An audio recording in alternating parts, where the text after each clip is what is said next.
अच्छा जी, इस वीडियो के अंदर हम ये चीज़ समझने की कोशिश करेंगे कि अगर हमारे पास कोई एक फार्मूला या तो हम लोग लिख रहे हैं या ऑलरेडी हमारे पास कहीं से कोई शीट आई है और उसके अंदर कुछ फार्मूलाज लिखे हुए हैं और हम ये देखना चाह रहे हैं कि इस फार्मूले की जो लॉजिक है वो क्या है, या ये जो वैल्यू है 3% ये किस तरीके से कैलकुलेट होकर आई है, जो फार्मूला है वो उसने किस तरीके से इसको चेक किया है। अगर आप इस फार्मूले को देखें, इसके अंदर इफ़ फंक्शन लगा हुआ है और इसके अंदर यह हमें बताया गया कि जो B2 के अंदर वैल्यू है वो अगर ग्रेटर देन और इक्वल टू F5 की हो, और F5 हमारे पास क्या है, वो 6000 है।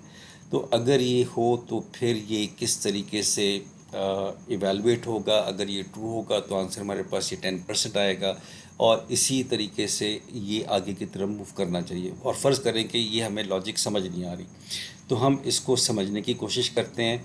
और ये हम कैसे समझेंगे, ये हम फार्मूला जो इवैल्यूएशन की मदद से समझेंगे।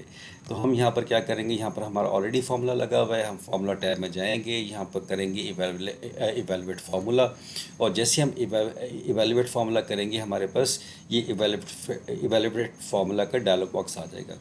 और इसके अंदर अब ये हमें बता रहा है कि जो शीट का रेफरेंस है वो C2 के अंदर ये फार्मूला लिखा हुआ है, और इसको अब हम लोग चेक करना चाह रहे हैं। तो यहाँ पर देखें, इस वक्त वो B2 की बात कर रहा है, तो ये B2 के अंदर जो वैल्यू है उसको यहाँ पर चेक हो रहा है। तो अब हम यहाँ पर इवैल्यूएट करते हैं। जैसे हमने इसको इवैल्यूएट किया तो B2 के अंदर जो वैल्यू है वो कितनी है, वो 1500 है, वो ये वाली वैल्यू है। फिर उसके बाद हमने इसको फर्दर इवैल्यूएट किया तो अब ये चेक कर रहा है कि ये जो वैल्यू है जो कि 1500 है, क्या ये ग्रेटर देन और इक्वल टू 6000 है। तो अगर ऐसा है तो इसके बाद क्या होगा। तो जैसे हम इसको इवैल्यूएट करेंगे तो ये हमें क्या दे देगा, फॉल्स दे देगा। और हमें पता है कि फॉल्स के केस के अंदर ये जो पार्ट है, जो G5 के अंदर जो भी कुछ वैल्यू लिखी होगी वो डिस्प्ले नहीं होगी। तो इसका मतलब है कि ये यहाँ से स्किप होके ये यहाँ पर आ जाएगा। अब ये बता रहा है कि ये अगली इफ़ को इवैल्यूएट कर रहा है। तो जब हम इसको इवैल्यूएट करेंगे तो ये अगेन 1500 आ गया।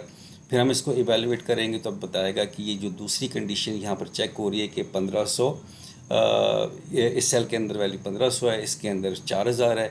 और अगर ये ट्रू है तो ये क्या करे, लेकिन ये इवैल्यूएट क्या कर रहा है, ये फॉल्स कर रहा है। तो इसका मतलब है कि ये भी फॉल्स हो गई।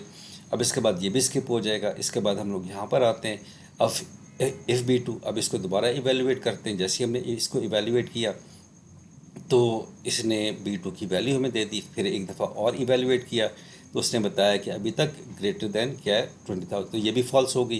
जैसे हमने इसको इवैल्यूएट किया तो उसने बताया कि ये भी फॉल्स है, और अगली जो हमारे पास है कि अगर ये फॉल्स हो तो ये भी स्किप हो जाए, और हमारे पास ये वाली G2 के अंदर जो भी वैल्यू है वो यहाँ पर आ जाए। तो जैसे हम इसको इवैल्यूएट करेंगे तो यहाँ पर उसने इसको नॉट एप्लीकेबल कर दिया, लेकिन जब हम फाइनल में जाएंगे तो यहाँ पर हमें वो बता देगा कि 3%।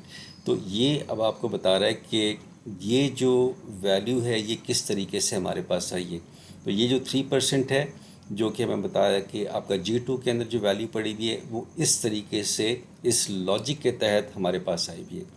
तो इस फीचर की बेसिस के ऊपर हम अपनी लॉजिक को भी ठीक कर सकते हैं। कोई अगर फार्मूले के अंदर कोई गड़बड़ हो रही है तो उसकी ट्रबल शूटिंग भी कर सकते हैं, अपनी लॉजिक के फ़्लो को चेक भी कर सकते हैं। और अगर कोई फार्मूला ऑलरेडी कहीं से लिखा हुआ हमारे पास आया है और उसकी लॉजिक को हमने समझना है तो इसकी मदद से हम बहुत आसानी के साथ कर सकते हैं।